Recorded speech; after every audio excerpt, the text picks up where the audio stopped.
Hi, I'm Leanne. I'm a lightworker and a mother to 3 special girls. I strive to continue learning, growing, and to collect new skills. I'm a psychic medium, Reiki master teacher, and Akashic record reader and energy healer. I am so excited to share what I've learned and what I'm going to learn and the ups and downs of life. Thank you for joining me on my journey. Welcome to Life of a Lightworker podcast. Hello, welcome to this week's episode. I'm going to start it off with a card pull.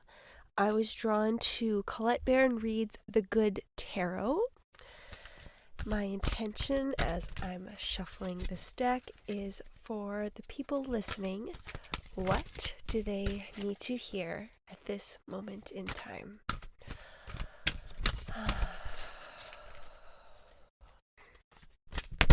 Oh, all right. So I have 8 of Earth. And let me see. 2 cards came out. Let me just see if both cards. Is that both? No, it's not both cards. It's just the front card. Okay.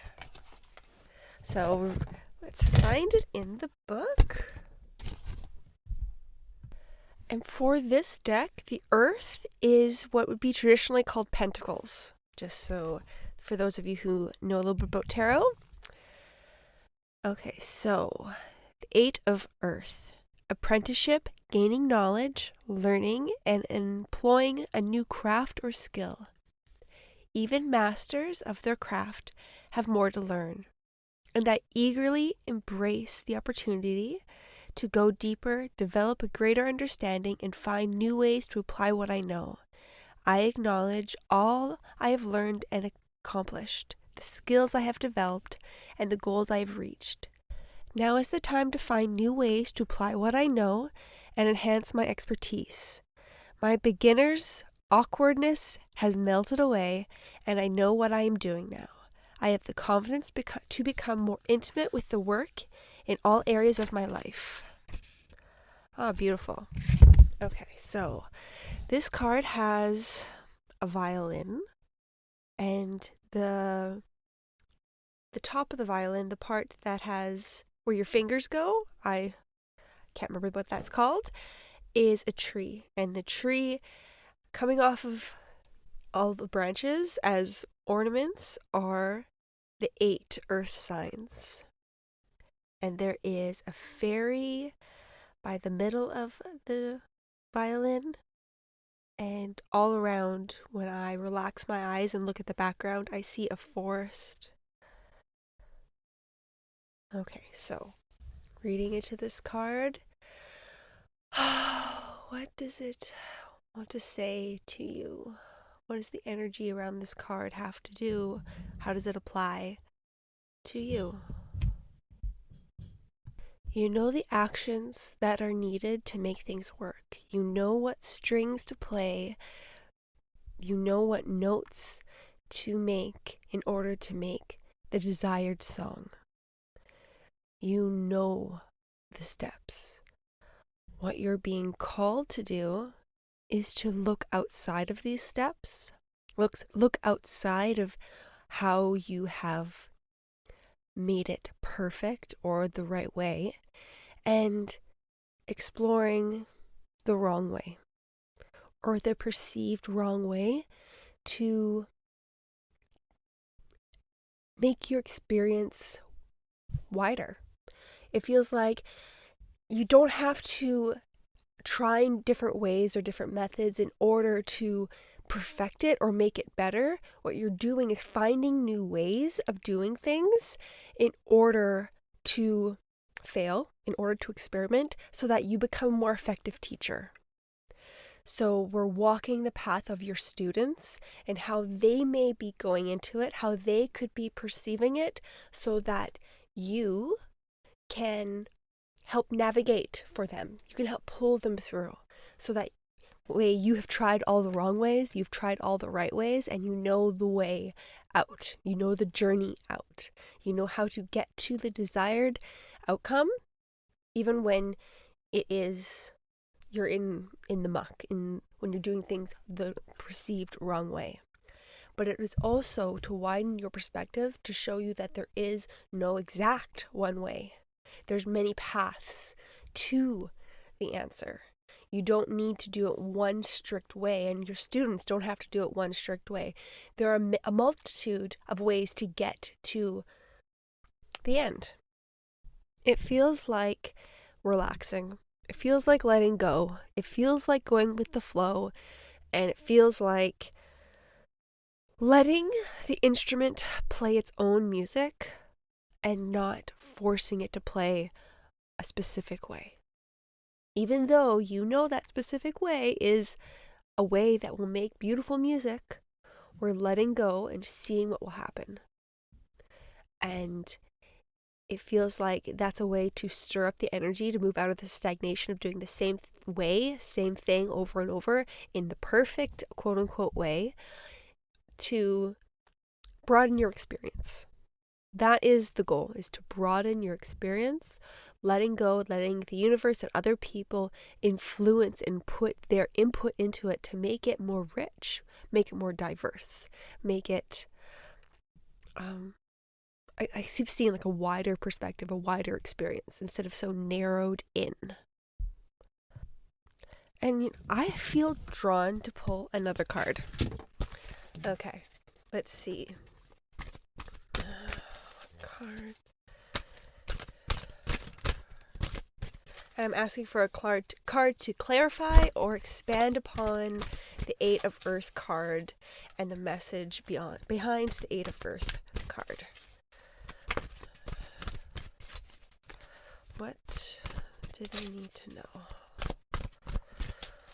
Okay. Let's see. I have King of Fire. Let's look that one up. And fire in this deck is what would be traditionally wands in the tarot deck. So, from the book, it says spiritual influencer, creative inspired leadership. When I am aligned with spirit, I am a powerful leader who inspires others. My mastery benefits others as I teach them, directly at times and indirectly at others, modeling what they might aspire to. How can I be confident in my own abilities and vision without becoming rigid or closed off to new ideas? All right, it feels like the King of Fire is the question and the Eight of Earth is the answer.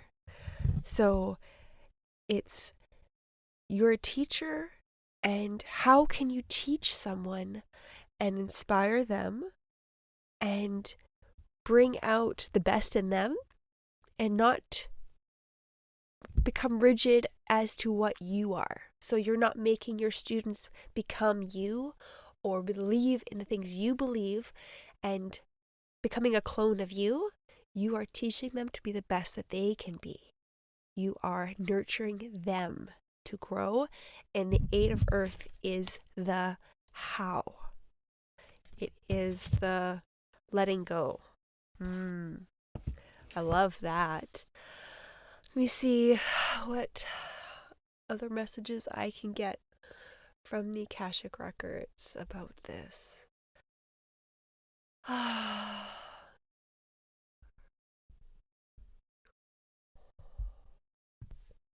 Feels like every single one of you, everyone in the whole world is a teacher.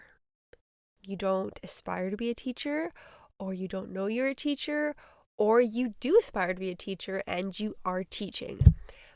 But there's all these little things that you don't think that you are teaching somebody. By you just showing up in the world, by you being you and being around people, you are teaching them. It's an indirect lesson. It's a lesson by example. So I feel the encouragement for all of us to aspire to be who we want to be so that others around us can learn and become who they want to be. It feels like this trickling effect of sometimes we kind of turn off, or we let ourselves slide down into a way of being that's comfortable and not what we want ourselves to be. And in those moments, we are not showing the world who we are. And when we show up as our true authentic selves of who our soul aspires to be. I'm not talking about, oh, I want to run this much a day, or I want to accomplish this much, and yada, yada, yada. This is on our inner self of who you are showing up in the world. Are you kind? Are you leading with your heart? Are you showing compassion? Are you showing love? Are you letting your soul shine through? We're not talking about what we're necessarily doing. Like, yes, those things from your heart come through what we do, and those affect other people for sure. But I'm not talking about striving to be the best mom, or the best person at work, or the best bus driver, we're not talking about physical being the best. We're talking about inner being the best. We're talking about showing up how your soul wants you to show up. How you know on the inside who you are. It's at 4 years old, at 3 years old, who were you? How did you treat other people? And how did you treat yourself? Mostly, how did you treat yourself? And I'm not, yes, when you're little, you don't necessarily treat other people very well, but lots of times it's because they didn't treat you well, and you're just showing them what they showed you, right? So you're a mirror. You're just a reflection. So we're going back to that time. We're looking at our joy. When you look at a little kid and you see them playing, you can't help but smile. You can't help but feel their joy. That's the kind of energy that I'm talking about. Because when you show up as that person who's living from the heart, who's living with love, that is so infectious, and it teaches other people.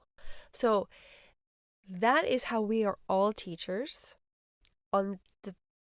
across the board. And then there's different layers upon that of how we're always teaching people around us. We're all teachers. But more specifically, for those of you who are wanting to teach other people something very specific, I feel like really breaking down how you got to be where you are, how you learned what you learned, and going back on the steps that not just you took, but maybe the other people that you know took as well, or all the situations that other people encountered, and how would you have addressed them at that time, not how you are now. And thinking about all these options and all these different ways of going through life and gaining understanding and knowledge so that your students have a stronger teacher, a more diverse teacher, one that is more, I want to say flexible. I want to say is willing to see through the eyes of the student, not just their own eyes. I think that's so important in all aspects of life, is being able to see through other people's eyes and not your own eyes. And being able to kind of snap out of our narrow viewpoint and see all the amazing viewpoints that make it the rainbow.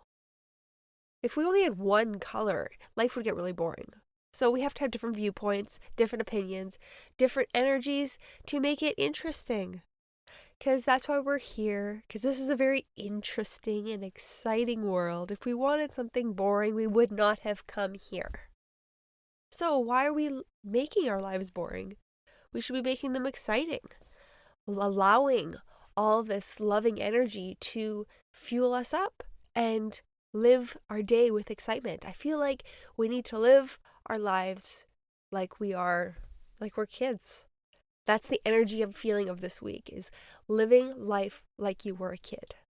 And it's the excitement of the possibilities, being open to the possibilities. That's the biggest energy going around the energy this week. And I feel that this excitement brewing is going to just keep expanding. And I feel like the energy of the excitement that's possible is going to keep growing. I don't think it's going to be a boom and bust. I think it's just a boom. I think it's just growing and growing and growing. And I'm excited to see where this energy takes us. Because I don't know about anybody else, but I've been feeling a lot of energy sickness this last week. And every couple of days I have a different symptom. And it keeps changing. But I have my tools. I do my baths, I ground, I eat the right foods, I use sound healing. I have all my tools that I enjoy using, which is definitely helping. But it has been a doozy of a week. And I hope you guys are taking care of yourselves. And on Monday, the 25th, I am having my past life masterclass that I'm super excited about. I get to share all about the information I received about past lives and how they work and how they weave together. And I remember when I was channeling it, I was so excited and intrigued by this information, and I kept asking questions, and I love it when I'm in that zone and the answers are just flying out, and it's beautiful. It's probably one of the best feelings I've ever experienced. I love it so much. I'm so happy I get to do that for everybody. And during this masterclass, I'm also going to do a meditation to help you go through one of your past lives. So that's going to be really exciting as well. And if you have any questions, please don't hesitate to ask. My website is spruceenergyhealing.com, and I am on Instagram and Facebook and YouTube as Spruce Energy Healing. And on TikTok, I'm Spruce Energy Healing at Leanne Mercury. And if you want to send me an email, that's okay with me as well. It's spruceenergyhealing@gmail.com. I hope you have a wonderful week, and I will talk to you next time.